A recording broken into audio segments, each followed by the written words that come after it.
All right, so this is your brother, Andre Battles, your friend and fellow sinner, saved by grace and clothed in Christ's righteousness. All right, it's a beautiful Friday, and although it's raining out here, I want you to go on a journey with me.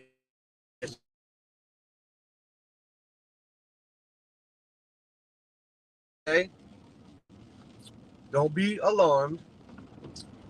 I know that when we commit sin, you know that when you have committed sin, you get this dark feeling, and we call it guilt, or it is referred to as guilt and then shame. Okay? So, what I'm saying to you is that there is a reason why this happens. And I want to take you through the reasons, and I want to be able to identify how to deal with shame, how to avoid shame altogether. And I'm not able to really hear with that hat on, so I'm going to take it off. I can't hear myself think. I'm a spiritual creature. And notice when I speak, I don't use notes. I'm listening to the Lord, and the flaps on the little hat block my ear. I can't hear the Lord speak to me. I mean, it's that serious. So I took it off. Remember now, let's go back to Adam and Eve. Let's look at in the book of Genesis, because that is where we get an idea of what guilt is, how it works on us, how it affects us. And I'm going to ask you, please hit the share button. We're about to get into a study, and I want you all to be encouraged, and not just you, but don't be selfish. It's free for you to hit the share button so that others of your friends and contacts can get an idea of what we're going to talk about as well. So please hit that share button. The algorithm rewards us when we share a video while it's live. I'm asking you to do that. I remember in the garden, Eve found herself in front of the tree of the knowledge of good and evil. This was a tree that God told them to stay away from. This was a tree that God told them certain disciplinary actions would take place if you don't obey the command, which was not to eat of the fruit of this tree. In fact, God was specific. He said that if you eat from this tree, you will die. You will die. Not you might perhaps die. Not, hey, depending upon the situation, you could die, you might not. No, you will die. And the reality truly is that although it's been several thousand years since this took place, there has been death that has come as a result of Adam and Eve's choices to every man, woman, boy, or girl that has walked this earth or that will ever walk it. Death is a transgression, or rather sin is the transgression of God's law, and death is the result of that transgression. So, what did the serpent do successfully?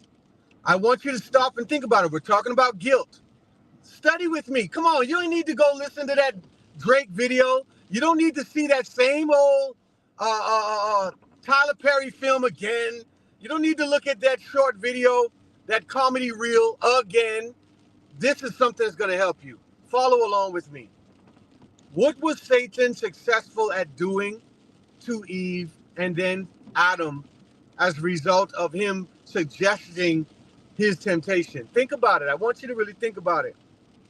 Satan was able to get Eve and Adam to feel like the one thing that God told them they couldn't have was the one thing that they really needed.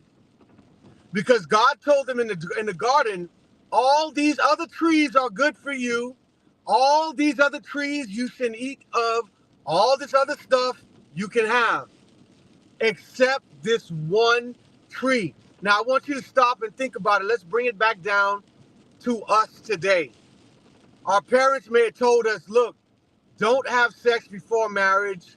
Your parents may have said, look, I got some money in a drawer in the house. Don't go and take it. All of this other stuff you are free to do.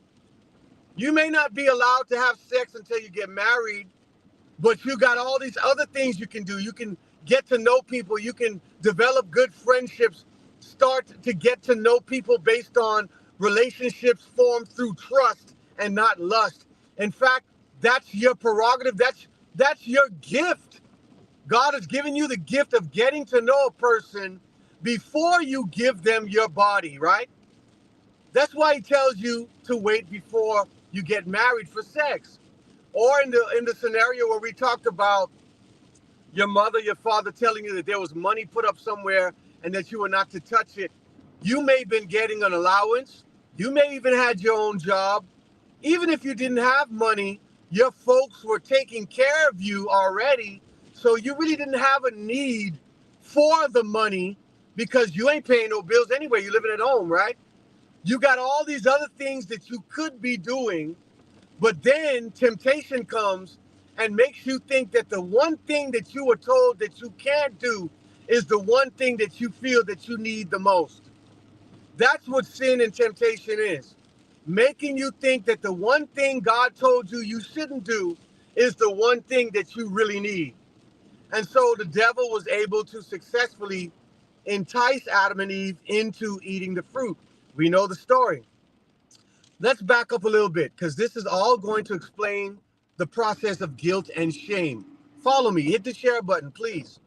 So before they sinned, the Bible says in Genesis chapter 2 that Adam and Eve were clothed in the righteousness of God's light.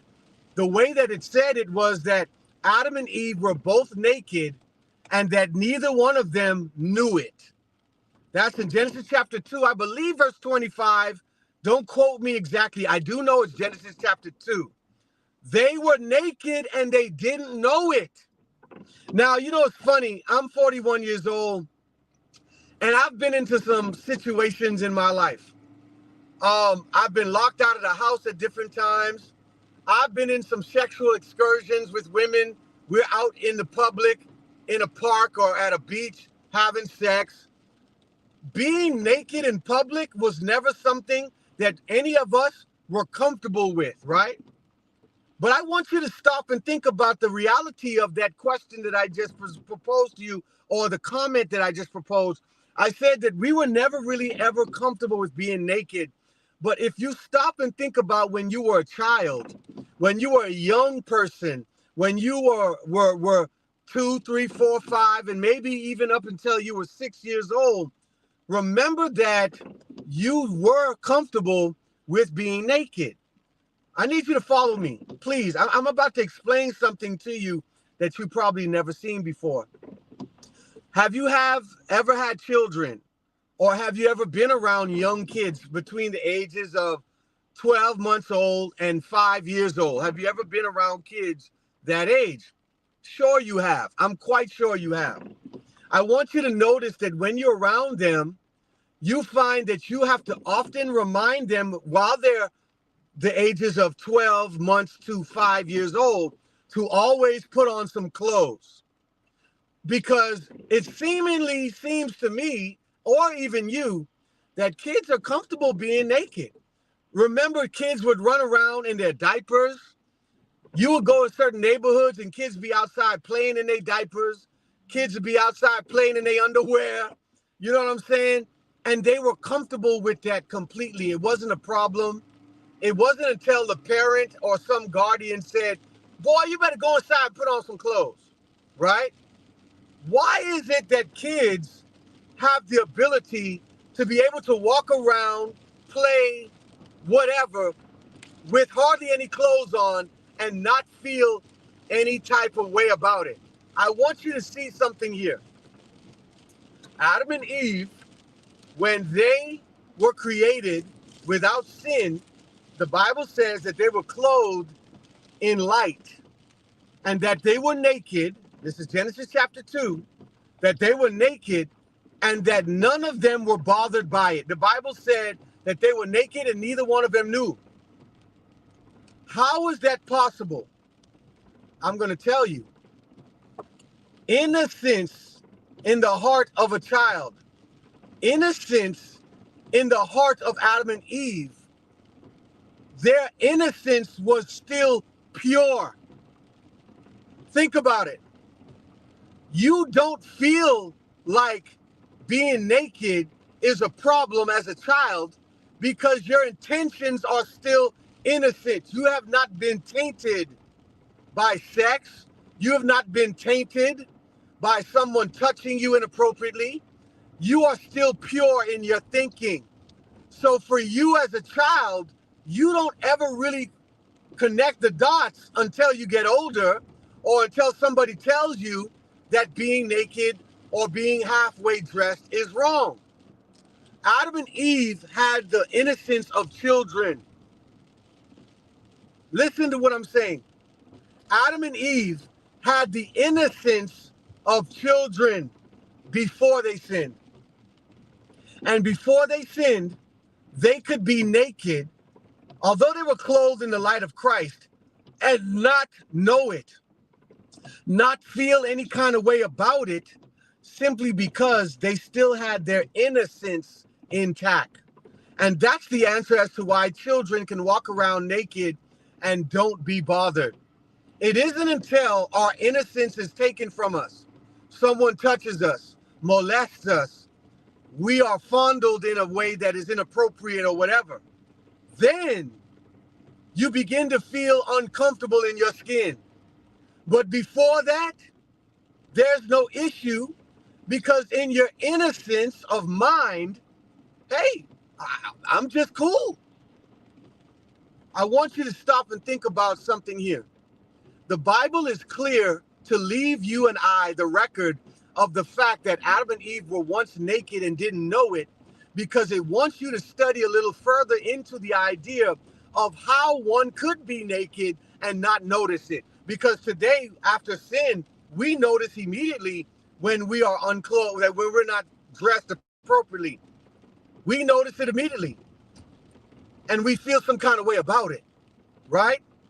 It's because our innocence has been taken from us. Our innocence has been manipulated. What is your innocence? Your innocence is you not knowing any better. Your innocence is your naivety. Listen, check this out. Watch how the dots connect. What did the devil tell Adam and Eve at the tree? He said, your eyes will be opened and you will be like God, knowing good from evil. What he's really saying, your innocence is going to be taken from you. But he didn't say it that way. He said it in a conniving way. He knew that if he told them the true reality about what they were going to lose, they wouldn't take the bait. But he used deception to get them out of their clothes. Think about it, ladies. I'm going to talk to you ladies first. Normally for a woman, sex is not a transaction that you do only for pleasure. Follow me. Men, we get involved in sex predominantly for pleasure. It's not to form a bond. It's not because we feel like we love you.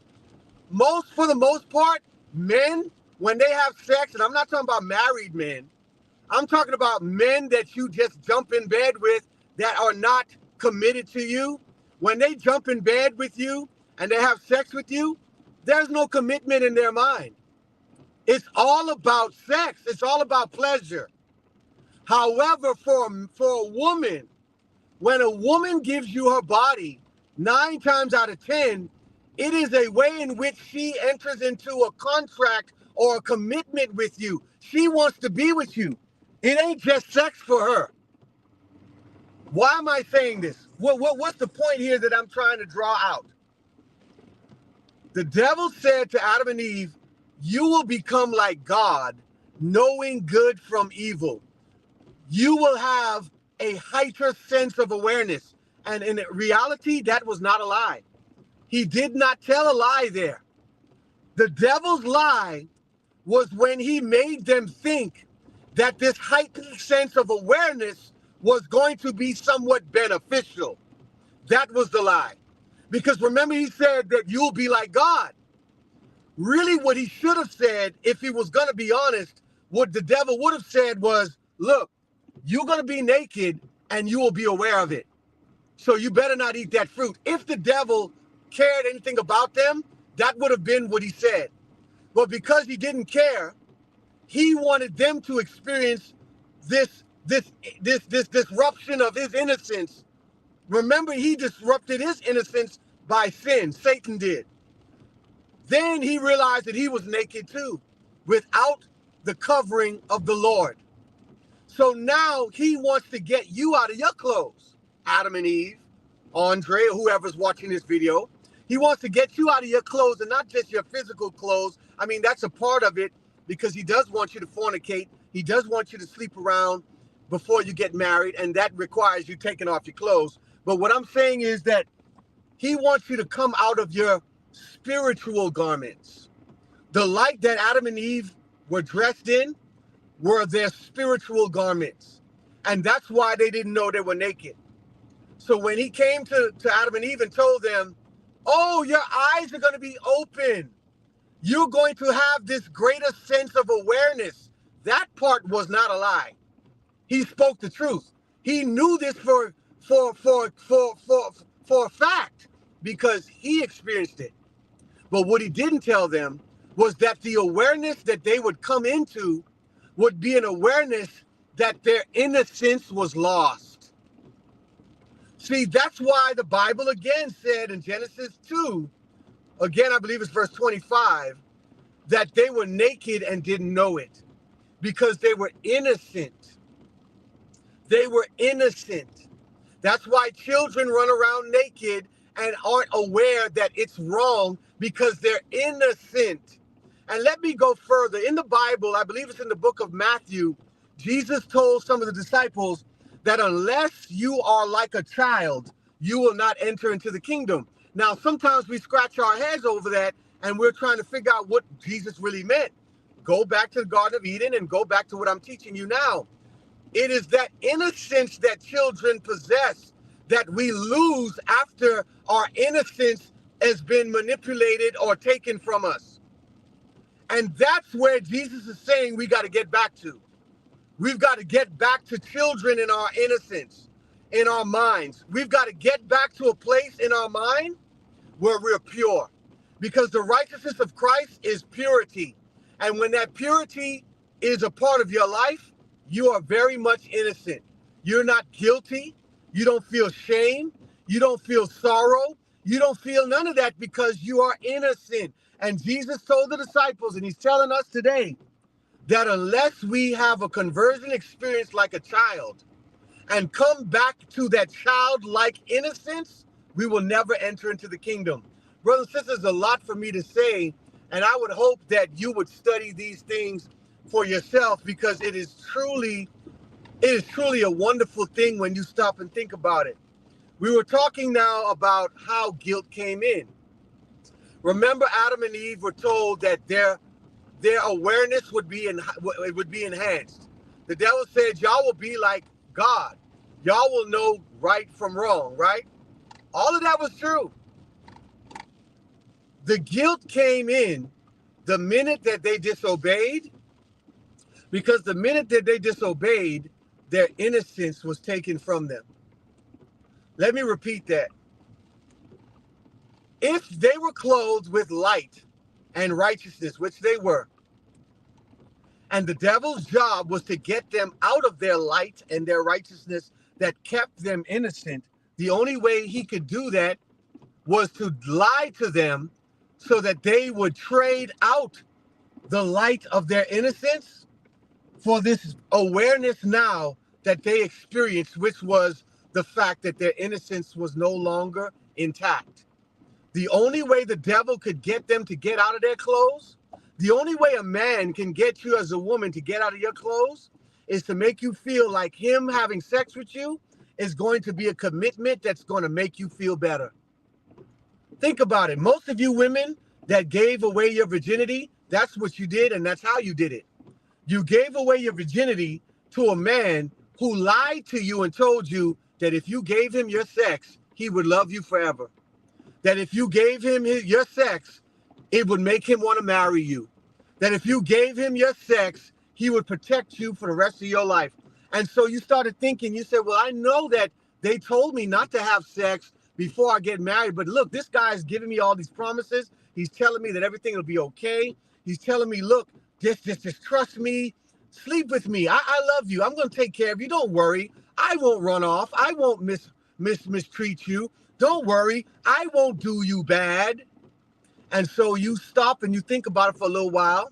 And I know that this is the process because I know that many people have come to me and said, you know, the Lord told me not to sleep with him. My mother told me not to. My dad, my girlfriend, my boyfriend, other friends told us not to sleep together. And I thought about it for a long time. And after I just decided that I could trust this guy, I ended up sleeping with him. Remember then what happens? You get out of your clothes and your innocence is gone from you. The same thing that Adam and Eve experienced. The devil was able to tell them that don't be alarmed. I'm going to take you out of your clothes, but you're going to feel better for it. That's what men say to women sometimes. Don't worry, young lady or woman. I'm going to take you out of your clothes. I'm going to sleep with you. I'm going to enjoy your body. But don't worry. I'm not going to desert you. I'm not going to hurt you. Your innocence won't be lost. I'm going to marry you later. I'm going to take you to the altar. I'm going to marry you. I'm going to put a ring on you, girl. Just give me the goodies before I purchase you at the altar. I promise you I'm going to stick around. I'm not going to run off. And just like Satan ran away and left them exposed to the reality of what they had done, which was got naked. Now they felt it. Where was Satan then? Where was the serpent then? He lied to them. And men do the same thing often to women. And nowadays, some women are doing it to men, okay? They tell you to get out of your clothes and that everything's going to be okay. I'm going to love you. I'm going to be around. Give me your sex, whether it's oral sex, whether it's even, because some folk, and I'm just being real, will tell you that, hey, look, as long as I don't put my penis in your vagina, we're okay. So I'll perform anal sex on you. And your purity will still be intact. And people believe that. People believe that. People have been deceived by that. People have been enticed to come out of their clothes in that very way. Just like Adam and Eve were enticed to come out of their righteous garments by the lies that the devil told. So where's the guilt? Let's talk about the guilt and the shame. Hit the share button. Here's the guilt. Here's the shame. Remember that they were covered in light. The Bible said in Genesis chapter 2 that they were covered, that although they were naked, the Bible says that they were naked, but they didn't know it. And the reason why they were covered, or rather naked and didn't know it, was because they were covered by the light of God's innocence. All right? So after their innocence was taken, after they took their clothes off, emotionally and physically, really, emotionally through the mind, physically through the act of them taking the fruit. After this took place, that's when this heightened awareness that the devil promised them they would experience began to settle in. They began to realize it feels cold out here all of a sudden. And not just cold weather-wise. It's not like the temperature dropped automatically after sin. I believe that the temperature changed mentally. Where they were once free and innocent, where they were once at peace, where they were once at rest in their mind, they now were experiencing stress in the mind. And as a result of that stress, that's where guilt came from. Let's go back to some examples that we can relate to. If your mother told you, I've got some money in a drawer in the bedroom, and I don't want you to touch that money, right? That means don't touch that money, period, point blank. But your curiosity, that was one of the things that the devil was able to use against Adam and Eve. Their curiosity. Curiosity is not a good thing, especially when God already told you what you should do versus what you shouldn't do. So there should be no curiosity about it. There should be no question. God told me not to do something. So why am I curious about the thing that he told me not to do? He already told me what's going to happen. I am going to die. But the devil was able to let them think, or make them think, that doing what God told you not to do is somehow a benefit to you. And the minute that they did what the devil told them, they began to become aware that there was no real benefit at all, that they had been hoodwinked, that they had been played. You know, I remember back in the day when I was playing like the player that I used to be, I would have these dating websites on my phone, and I'm not even going to call the names because I don't need nobody out there to get no suggestions and jump on them dating sites, because it was only hookup sites. It wasn't nowhere to find a wife or a husband. I was looking for sex. And I remember when I would get on these sites, I would line women up. It was a game that I played, and I felt like it was a numbers game. The more women that I could line up, the better chances I had of getting laid. I mean, that's just the truth, right? So if I had 15 women that I was texting at one time, and that's the truth, at many times I would have 10, 15 women that I was texting all at one time. I would send them messages and they would get comfortable with me. I'd go out and meet them for dinner. I'd never start with sex. Come on, I don't want to look like a jerk. But that's the end game. That's what I wanted. So I would wine and dine them. I'd tell them, hey, look, I'm a good man. I'm looking for a wife. I'd tell them all the lies that they wanted to hear so that I can get them comfortable, in hopes that they would give me in advance something that I was really supposed to pay for. Sex is a gift given to a man or a woman once they've paid for it through marriage. But I would lie to them and tell them, look, trust me, see how nice I am to you? See how many times I take you out to eat? See how often I text you and call you? I was getting them ready for the Freddy. I was getting them ready for the Freddy. I was getting them ready for the okadoke. And often women would fall for it. Adam and Eve fell for it. And it was then that guilt and shame came into their existence. Because remember, their innocence, or the light that they were covered in, it didn't come with any shame or guilt. And as long as they kept innocent, as long as they stayed innocent, they would be okay. But the minute that they did what the devil suggested, it was like you taking off your clothes for that guy who promised you that he would marry you after he slept with you. And then what happened? He got everything he wanted and he bounced. The devil got what he wanted. He got them out of their clothes and he bounced. You don't see the devil no more until Genesis chapter 3, where God condemns the devil for his part in their condemnation, right? He bounced. He got what he wanted. Just like that guy that got the sex. He bounced. He got what he wanted. Ain't no reason to stick around. Now you feel guilt. And here's why. You feel the guilt simply because you have traded your innocence for something that you thought would be beneficial, and now you realize that it's not.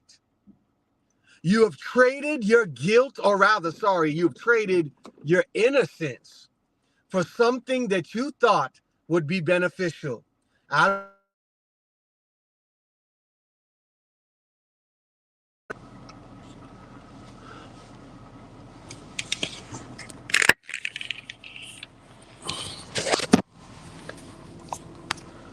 Okay.